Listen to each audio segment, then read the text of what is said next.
auténtica realidad. Y ahora, encima que vivimos en el imperio de la digitalización en nuestra tierra, vuelvo a recordar algo que, bueno, pues que ha salido en algún debate parlamentario. En nuestra tierra hubo un visionario, ahora que estamos todos con el tema de las nuevas tecnologías, que supo prever a través de algunos que lo habéis vivido hace tampoco tantos años, os acordaréis de la denominada sociedad de la información, de la apuesta por las nuevas tecnologías en la educación, del denominado software libre. Bueno, pues todo eso es obra de Juan Carlos y por eso insisto y vuelvo a apelar a la necesidad de que se le estudie a través de nuestros currículum educativos, ¿no? Y, por otra parte, es que no puedo extenderme mucho más en presentar a Juan Carlos porque necesitaría una ponencia.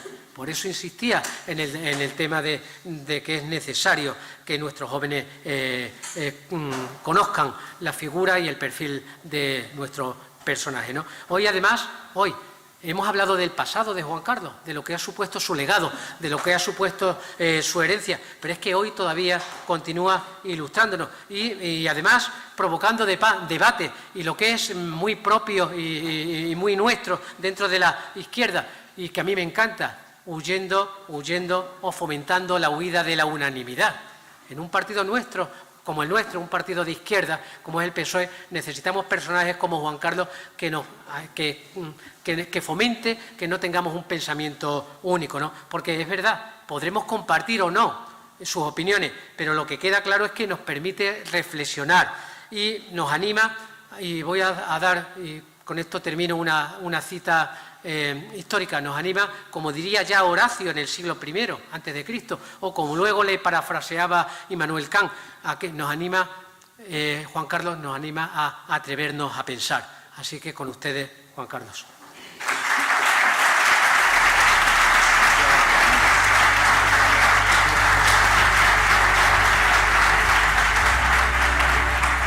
Muy bien.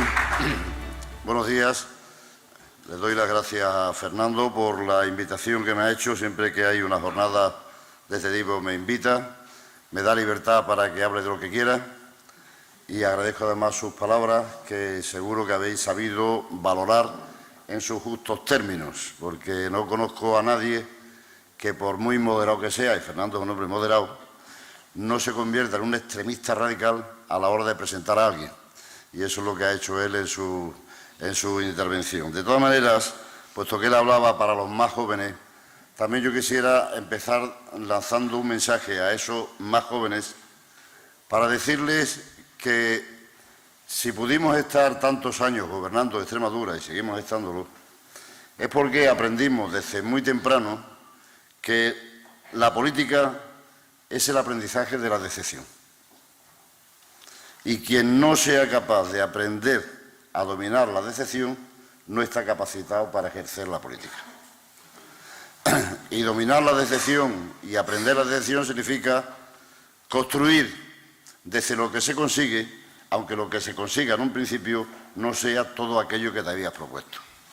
Y si consigues 5 en lugar de 10, hay gente que se desespera y tira los instrumentos, y hay gente que con 5 es capaz de seguir avanzando para llegar al objetivo de 10. No estoy tampoco, para los jóvenes, no estoy en Twitter, ni en Facebook, ni en nada de esas cosas. Por lo tanto, no me dedico a insultar a la gente desde el anonimato y desde la cobardía. Por lo tanto, que pierdan la esperanza aquellos que consideren que yo me voy a enojar porque digan algunas cosas que últimamente no suenan bien. Y no me enojo, primero, porque no las leo, y en segundo lugar, por algunas ocasiones, cuando algún amigo o amiga se encarga de advertirme de las cosas que se dicen, en alguna ocasión he mirado y he visto que ha habido personas que a las 3 de la mañana de un sábado pues se han puesto a criticar mi artículo o mis declaraciones, y me ha dado mucha lástima y mucha pena. Porque que alguien un sábado a las 3 de la mañana se ponga a pensar en mí, con las cosas que hay que hacer un sábado a las 3 de la mañana, pues me produce un sentimiento de pena, Y me entraba ganas de escribir diciendo, chico, tú lo que tienes que hacer es ir al psiquiatra y olvidarte de mí y a ver si eres capaz de aprovechar mejor el tiempo. No soy, frente a lo que pudieran decir algunos, no soy un patriota nacionalista español.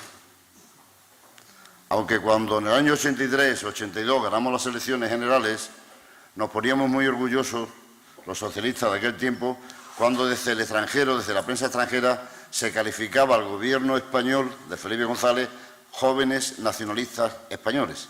Y nos poníamos muy orgullosos, muy satisfechos, porque nos consideraban así. Yo no soy, ni me siento orgulloso de ser español siquiera, porque yo solo me siento orgulloso de aquello que he contribuido a hacer o que he hecho personalmente, pero nacer en Extremadura, en España, en Europa, no dependió de mí, no hice nada. Por lo tanto, no puedo sentirme orgulloso de aquello que no he hecho. Me siento muy agradecido de ser español.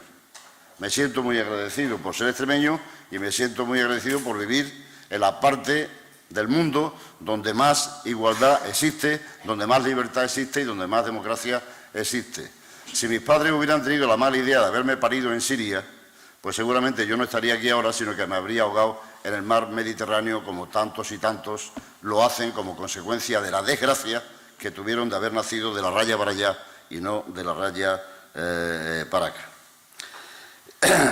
Si alguien cree que si consigue un número significativo de votos como para poder violar la Constitución fundamentalmente en su artículo 1 y su artículo 2, sin que eso provoque disturbios y violencia, cuanto antes le vayamos quitando de la cabeza esa idea, mejor para todos.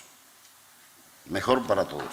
Si alguien piensa que teniendo en las próximas elecciones autonómicas catalanas un 60% de votos a favor de la independencia se puede violar la Constitución, que sepan que eso seguramente generará inestabilidad y generará violencia. Y la violencia que se genere será la consecuencia de aquellos responsables que quieren conseguir esos objetivos por la fuerza. Voy a recordaros, me voy a adentrar en un tema que se me ocurrió estudiar desde que en el año 1997 participé en una escuela de verano de los jóvenes nacionalistas catalanes, en el Pirineo de Gerona, me parece que era, o de Lérida, no me acuerdo ya muy bien, y en el que, en el coloquio, uno de ellos, un joven nacionalista, entonces no se llamaban independentistas, eran solo nacionalistas, pero ya tenían allí Cataluña Libre y Cataluña Independiente en las pancartas con las que fuimos recibidos, y ya uno me dijo que en la guerra civil Franco liberó a Extremadura y tomó Cataluña. Y los argumentos que me dieron me enervaron tanto, y aquí lo que se va a discutir hoy o se va a tratar hoy indica que efectivamente a nosotros no nos liberó nadie, sino todo lo contrario, nos masacraron. Me enervó tanto que decidí a partir de ese momento ponerme a estudiar un poco qué es lo que había pasado en España para que unos fueran tan ricos y otros fueran tan pobres. Y no hablo ahora solo de personas, sino hablo fundamentalmente de territorios. Y voy a recordar algunos de los lemas, de las frases o de los eslogans sobre los que se intenta sostener la ideología independentista. Recordar, Cataluña no es libre porque está oprimida por España. Conseguir la libertad para el pueblo catalán es independizarse de España, opresora de nuestras libertades y derechos históricos. Eso es uno. Otra es, España nos roba. Cuando Cataluña sea independiente, el nivel de vida en esta nueva Cataluña será equiparable al de las naciones más ricas del mundo. Y si entráis en Internet, pues frases y eslogan como estos podéis encontrar por centenares. Y estos y otros muchos, que se encuentran fácilmente en las redes, constituyen el colofón económico que cierra el bucle de todos los otros mensajes ideológicos que se pueden comprar fácilmente cuando existe una ciudadanía lo suficientemente estúpida como para creerse tal tipo de falsedades. Y en Cataluña hay un nivel de incultura política y de la suficiente estupidez como para para creer que la compra de la prosperidad y de la felicidad para todos los bolsillos catalanes y a coste cero resulta creíble con tan solo independizarse del resto de España. El problema con el que nos encontramos es que ese tipo de falsedades pesan como una losa de granito en la mentalidad de aquellos ciudadanos catalanes que han interiorizado y hecho suyo ese discurso fácil pero falso. Si yo preguntara ahora mismo en un instituto de Barcelona o de Gerona o de Lérida, por ejemplo, oiga, en el siglo XVIII, ¿qué creen ustedes que tenía más población, Galicia o Cataluña? La respuesta, estoy seguro, de todos los estudiantes catalanes sería que en el siglo XVIII tenía muchísima más población Cataluña. Pues es mentira. En el siglo XVIII, en 1787, un padrón decía que Cataluña tenía 802.000 habitantes y Galicia tenía 1,3 millones de habitantes. ¿Y qué es lo que ha pasado entonces para que gallegos, andaluces, extremeños, manchegos tuvieran que dejar sus tierras y marcharse a otros territorios, como por ejemplo a Cataluña, o al País Vasco, o a Valencia, para ganarse la vida? ¿Qué es lo que ha pasado? Para que Cataluña se sienta cómoda en España, es una de las frases que más se ha repetido en los últimos años. Y sobre todo se empezó a repetir a partir de la entrevista que Artur Mas, entonces presidente de la Generalitat, tuvo con el presidente del Gobierno, señor Rajoy, donde fue a pedir un nuevo sistema de financiación similar al cupo vasco y salió con esa frase de que Cataluña estaba incómoda en España. Cosa que han ido repitiendo como papagayos muchos de los tertulianos a los que hacía referencia Guillermo anteriormente, mucha intelectualidad catalana, porque no se siente, y oyendo esa frase, uno tiene la sensación de que España está formada por un conjunto de pueblos absolutamente felices, contentos y satisfactorios de vivir en España, menos uno, Cataluña, que se siente desgraciada por convivir con el resto de los españoles porque está maltratada. ¿Quién le ha dicho a ellos que el resto de los españoles nos sentimos felices y contentos de vivir en un país como el nuestro? ¿Quién puede sentirse cómodo y feliz en un territorio con un 23% de paro? ¿Quién le ha dicho a los catalanes que nosotros estamos absolutamente felices y contentos y que nos apiadamos de ellos, pobres catalanes que están en una situación de desesperación? ¿Por qué tanto ilustrado, tanto tertuliano, pregonan constantemente la necesidad de proporcionar felicidad a Cataluña y no se preocupan de proporcionar felicidad a Extremadura o a Murcia o a Aragón o a tantas tierras que en estos momentos sienten como los efectos de la crisis todavía no han desaparecido totalmente de nuestro territorio?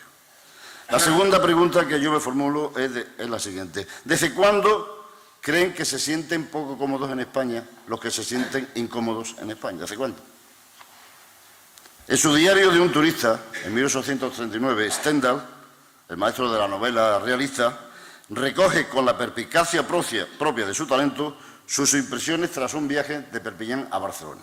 Y dice el tío lo siguiente: los catalanes quieren leyes justas, a excepción de la ley de aduana, que debe ser hecha a su medida.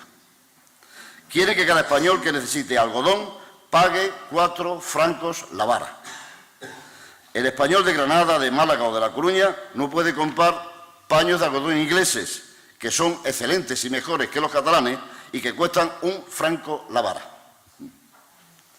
Stendhal, que además de escritor era también un conocedor de la administración, porque era de la administración napoleónica, dice lo siguiente: el arancel proteccionista implantado por los gobiernos de España en atención a la perpetua queja de la industria catalana ha convertido al resto de España en un mercado cautivo textil del catalán, cuando es notorio que es más caro y peor que el inglés. Un premio colosal, pues no había entonces industria más importante que la del algodón, que será pronto matriz de otras como la química. Esa descomposición y descompensación primigenia, el arancel, reescribe toda la historia económica de España. El arancel ahora está de moda como consecuencia de las peleas entre Estados Unidos y China.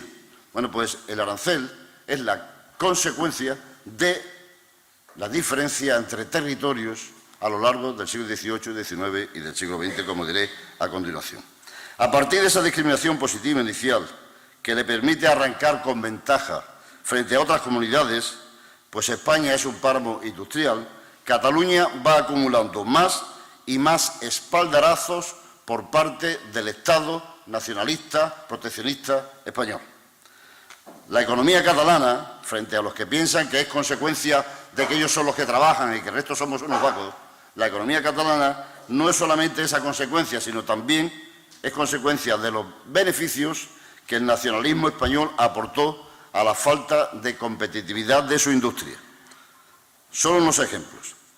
La política proteccionista de Cánovas del Castillo se basó en dos principios: acabar con el régimen aduanero de Laureano Figuerola de 1869 y definir dos tarifas distintas en el nuevo arancel de 1891.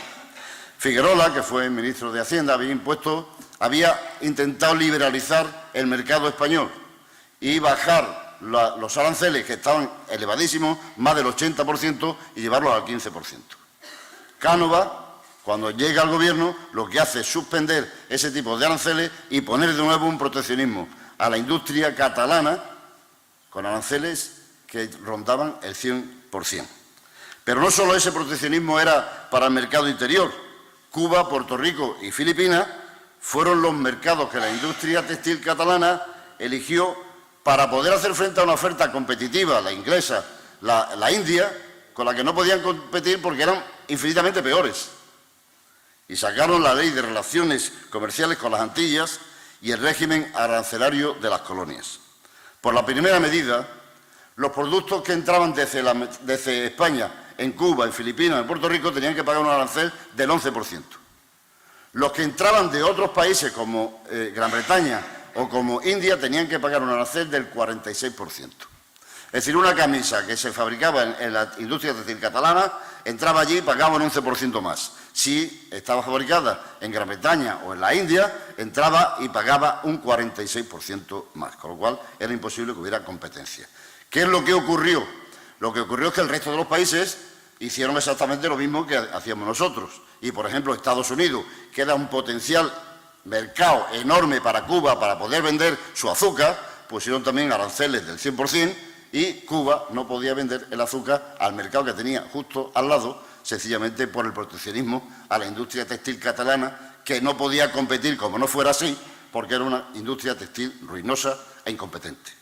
Y eso provocó la separación, la revolución en Cuba, en Puerto Rico, Filipinas y la pérdida de las colonias.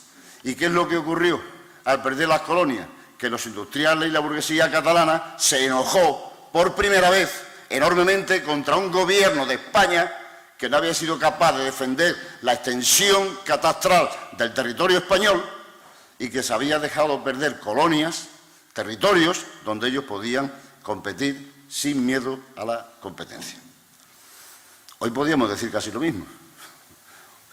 No quite usted territorio porque si no vamos a perder competencia. Otro ejemplo, la primera línea férrea de España, ¿dónde se hace? En el año 1848, Barcelona-Mataró. La primera empresa de producción y distribución de fluido eléctrico a los consumidores se creó en Barcelona en 1881. Se llamaba, significativamente, Sociedad Española de Electricidad. La primera ciudad española con alumbrado eléctrico, la primera, Gerona. La teoría del agravio de Cataluña no se sostiene en nada. De hecho, el resto de España todavía aportará algo más, mano de obra masiva y barata para atender a la única industria seria que en ese momento había en España, que era la catalana, y algo en el oasis del País Vasco. En el siglo XX llegan más ventajas competitivas para Cataluña.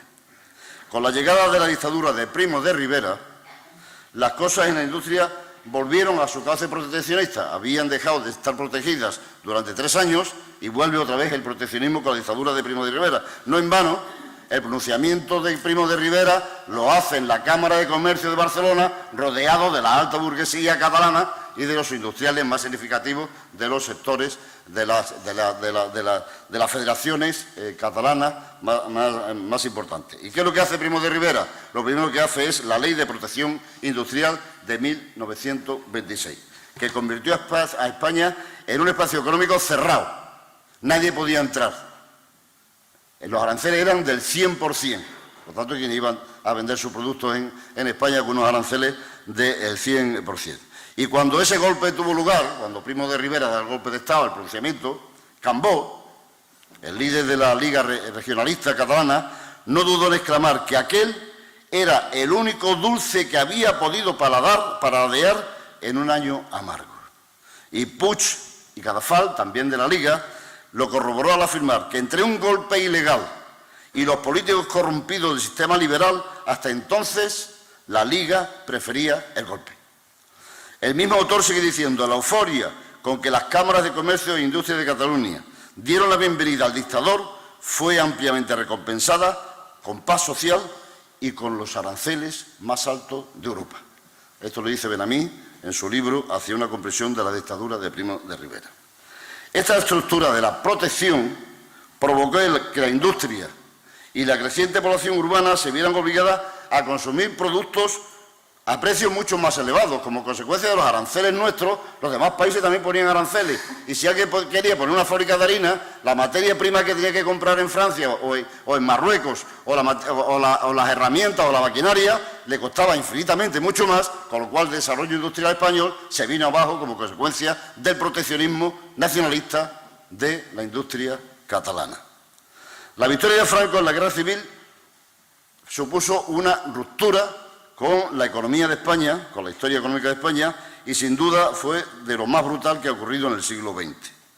La burguesía catalana sería considerada por algunos sectores del nuevo régimen, por los más fanáticos falangistas del nuevo régimen, la consideraron culpable, lo que la llevaría, por una parte, a esa burguesía a constantes y reiteradas adhesiones al régimen, y por otra parte, a la renuncia de toda la defensa de la identidad nacional e incluso abandonaron el habla catalana. La burguesía no hablaba catalán después del golpe después de la guerra civil, del golpe de Estado de Franco. Las manifestaciones de gratitud hacia el régimen restaurador se repetirían durante los primeros años 40 en todas las organizaciones patronales catalanas.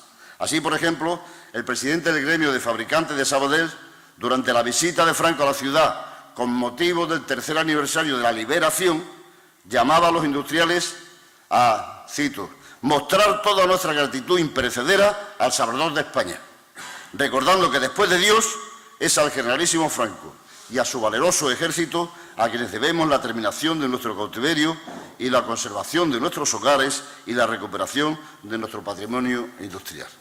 Esto lo escribe Carmen Molinero de la Universidad de Barcelona, poco sospechosa. En 1943, Franco establece por decreto que solo Barcelona y Valencia pueden realizar ferias de muestras internacionales. El otro día me preguntaba a alguien a propósito de IFEMA, que decían que se empezó a hacer en el año 1980. Es que antes no podían, porque hasta 1979 no se quitó ese decreto. Y solamente podían hacer ferias de muestras Barcelona y Valencia. Y en el año 80 comienza IFEMA. Hoy IFEMA es más importante que la feria de Barcelona, pero de eso no tiene la culpa nadie, porque no hay otro Franco que impida que se hagan ferias de muestras internacionales en otros sitios. No digo nada de lo que era el coeficiente de inversión obligatoria de las cajas de ahorros, que los más jóvenes no saben ni de qué estoy hablando, pero los mayores sí. Las cajas de ahorros estaban obligadas a invertir allí donde decidiera el régimen. Y mientras el dinero estaba, por ejemplo, en los años 70 al 25% de interés, ese dinero que había que prestar obligatoriamente a otros territorios se hacía al 3%. ¿Y dónde se invertía el dinero de la Caja de Ahorros de Extremadura, de las cajas de ahorros de Extremadura, de Andalucía, de Galicia? ¿Dónde? ¿En Extremadura? Nunca. En Andalucía, menos. En Galicia, menos. ¿Dónde? En Cataluña y en el País Vasco. Y allí iba nuestro dinero. Y con nuestro dinero, nuestra gente. ¿Para qué iba la gente allí? ¿Para qué iba el dinero? Para hacer autopistas. ¿Quién hacía las autopistas? Los picapedreros. ¿Dónde estaban los picapedreros? En Extremadura, Andalucía, en Galicia, en Castilla, y allí iba nuestra gente. Y como iba nuestra gente, tenían que vivir, y había que hacer vivienda, y no podían hacer las carreteras y las viviendas al mismo tiempo. Luego, más gente para allá para hacer las viviendas. Y como les dio por tener niños, había que hacer escuelas. Y como había que hacer escuelas, no podían hacer viviendas y carreteras, y había que mandar más gente para hacer viviendas. Y así, 800.000 extremeños fuera de aquí. ¿Desde cuándo creen ellos que le estamos robando? Y la gran mentira de las autopistas. ¿Por qué tenemos nosotros que pagar el peaje de las autopistas y en el resto de España es gratis? Esto lo dicen constantemente. Primero, son dos falsedades. Una, no es verdad que en el resto de España las autopistas sean gratis. Mentira. Nada más que hay que ir desde Vigo hasta La Coruña para saber que por 4 kilómetros pagas 4 euros.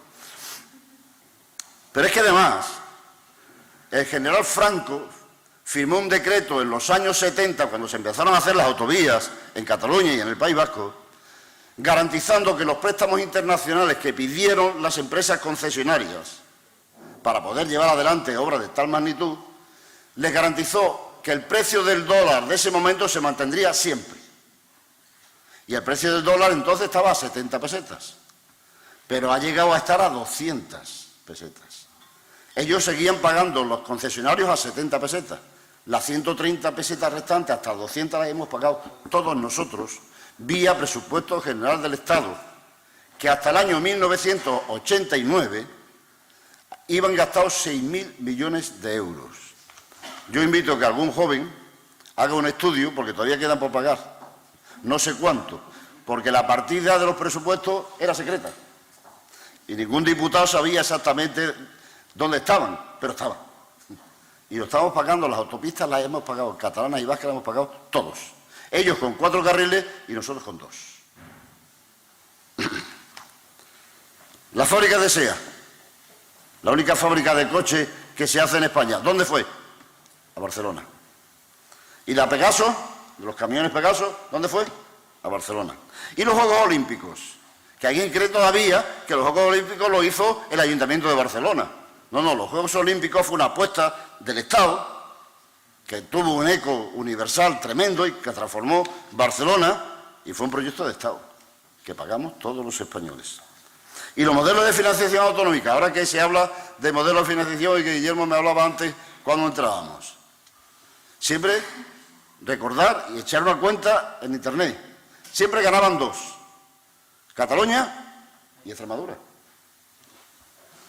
Pero a medio camino, siempre Cataluña decía que era un sistema de financiación autonómica desastroso. Este que tenemos ahora, que es el sistema que se hizo en la época de Zapatero, este fue votado a favor por el consejero de Cataluña, socialista, Antonio Castel, y dijo, este es el mejor sistema de financiación autonómica que nunca tuvo Cataluña, porque por fin se cumple lo que establece el Estatuto y por fin se cumple las necesidades que tiene Cataluña. Hoy echan peste de la financiación autonómica.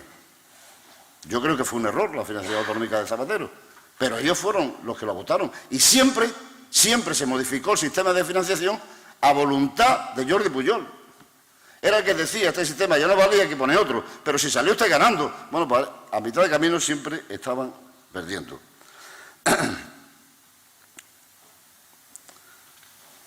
No digo nada, el nuevo Estatuto de Cataluña, que ellos ya no quieren, pero el nuevo Estatuto de Cataluña comete, y no solamente el de Cataluña, también el de Andalucía, el de Valencia, etcétera, la cosa increíble de que la entidad menor le obliga a la entidad mayor a invertir. Y el Estatuto dice qué es lo que tiene que invertir en Cataluña. Y hemos visto hoy, o ayer, cómo el presidente del Gobierno va a invertir en Cataluña lo que dice el Estatuto de Cataluña. Es decir, un 19%, que es lo que ellos aportan al Producto Interior Bruto español. Todas las capitales de provincia, todas las capitales de provincia catalana están conectadas por AVE. Todas. Es la única región que tiene todas sus cuentas. Así que, cuando llegan las libertades económicas y se evaporan los aranceles y los monopolios, España logra crear, contra todo pronóstico, la mayor multinacional textil del planeta. ¿Dónde? En La Coruña, Inditex. Sorprendentemente. Quienes vivimos en tierras que vieron partir a miles de jóvenes trabajadores que no tenían posibilidad de trabajar en sus lugares de nacimiento, sabemos que si de Extremadura, de Andalucía, de Castilla, de Galicia, salían autobuses repletos de emigrantes, no era por divertimento, sino por necesidad. en los años 80, en los primeros años 80, cuando los socialistas llegamos al gobierno de Extremadura, una de las cosas que teníamos que controlar eran los autobuses piratas que salían todos los viernes, camino de Cataluña, camino del País Vasco, de Valencia, de Suiza, de Francia. Estoy hablando de los años 80. Y tuvimos que hacer un control exhaustivo porque hubo un accidente mortal donde murieron bastantes personas. Otros territorios fuimos los paganos de esas políticas proteccionistas. Para la gran mayoría de los españoles resulta insultante que la burguesía catalana, que está usando de fuerza de choque a jóvenes de segunda y tercera generación y que fueron obligados sus padres, sus abuelos a salir de sus pueblos, que los estén utilizando de fuerza de choque para reclamar la independencia de un territorio que por lo visto se siente incómodo en una España que le trató como nunca se había tratado a ninguna otra parte. Al grito de España nos roban, han conseguido llenar de fantasmas la mente de jóvenes de segunda y tercera generación de zonas de España a las que se les robó lo mejor que tenían, las personas. Seguro que cuando repiten el eslogan no están creyendo que los ricos robamos a los pobres. Estarán pensando lo contrario, ¿no? Que los pobres robamos a los ricos.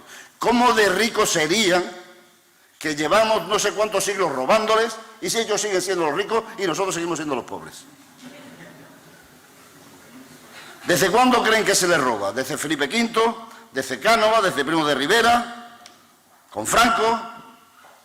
A lo largo del periodo franquista, Cataluña, del periodo franquista, cuando empieza el gobierno de Franco, Cataluña tiene 2,9 millones de habitantes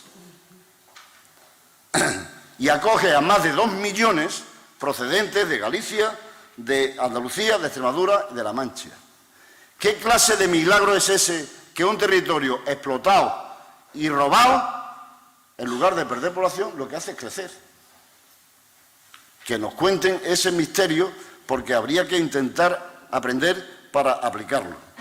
El proteccionismo de Cataluña, como he dicho anteriormente, retrasó el desarrollo industrial de España por los aranceles que nos ponían a nosotros para compensar los aranceles que nosotros poníamos al resto de los productos.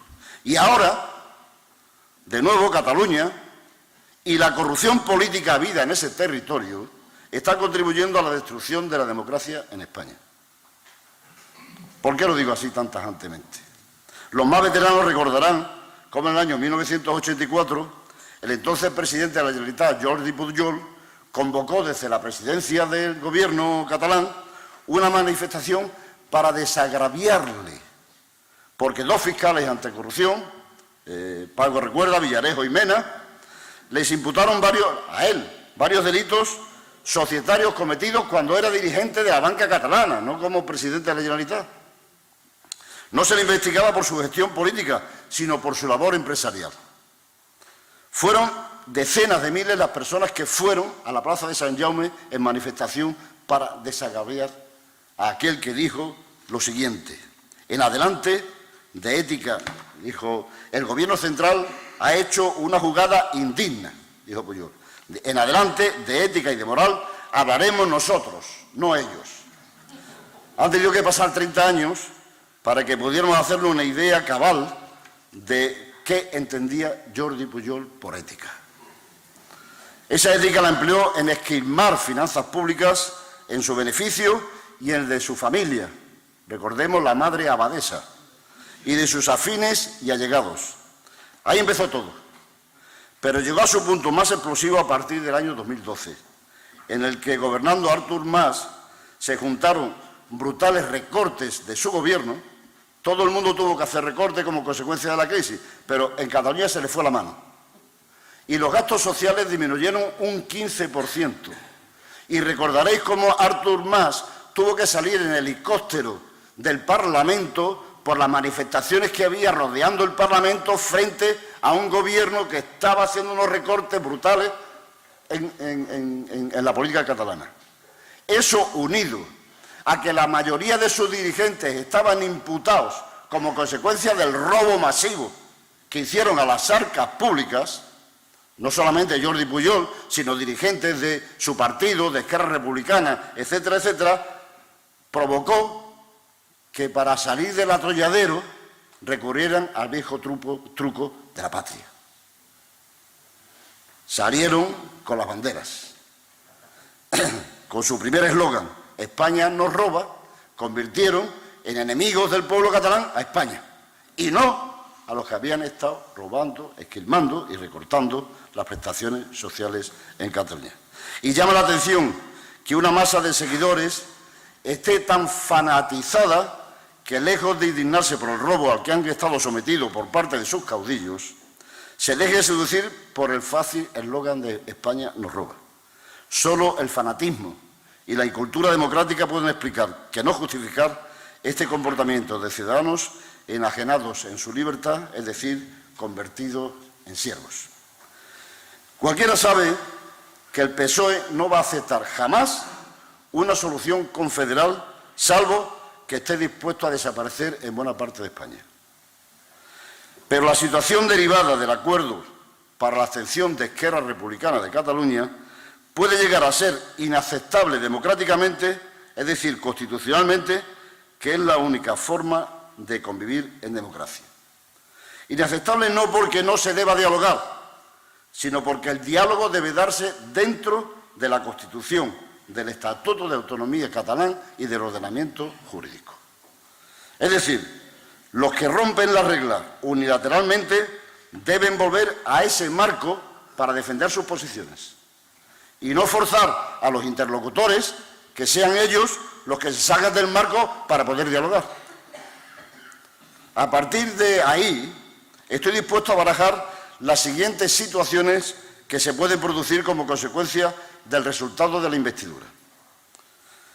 Una, el PSOE consigue introducir en la senda constitucional a Esquerra Republicana, a Puigdemont y lo que quiera que sea su partido, a Unidas Podemos e incluso a Bildu. Esto significaría una importantísima aportación del Gobierno socialista a la estabilidad política y al mantenimiento de la unidad territorial. Si eso ocurre, tiene el Gobierno mi aplauso incondicional. Otra solución que pudiera ser, estoy dibujando escenarios, Pedro Sánchez, presidente del Gobierno, realiza una operación que concluye con el intento de salir del marco constitucional por parte del Gobierno de España, lo que conllevaría la postergación del PSOE y su descomposición como partido. Y una tercera opción, se mantiene el Gobierno en su posición institucional y los independentistas en la suya. Entonces no sé cuánto puede durar la situación actual.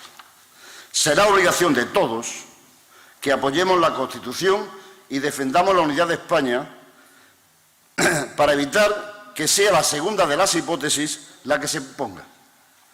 Sería el hundimiento del PSOE. Y si se hunde el PSOE, si casi desaparece el PSOE, España se rompe definitivamente. Lo digo con tanta firmeza porque si se hunde el PSOE, no hay nada que le sustituya en la tarea de mantener la unidad de España. Nada. Porque si nosotros desapareciéramos, y es una hipótesis que yo no deseo y voy a pelear para que no ocurra nunca, pero ya ha pasado en Francia, en Grecia, en muchos países, en Italia, etc. Si eso ocurriera, no hay nadie capaz de sustituirnos a nosotros en territorio tan conflictivo como País Vasco y Cataluña. Si nosotros no tenemos representación política seria en Cataluña y en el País Vasco, no vamos a ser sustituidos por otro gran partido nacional que es el PP. Vamos a ser sustituidos por los independentistas. Y si los independentistas se hacen fuertes en Cataluña y en el País Vasco, ¿cuánto tiempo creéis que tardarán en declarar unilateralmente la independencia de sus territorios? Y detrás de ellos Navarra, Baleares, Valencia, etcétera, etcétera, etcétera. ¿Cómo evitar esa política que no es ciencia ficción?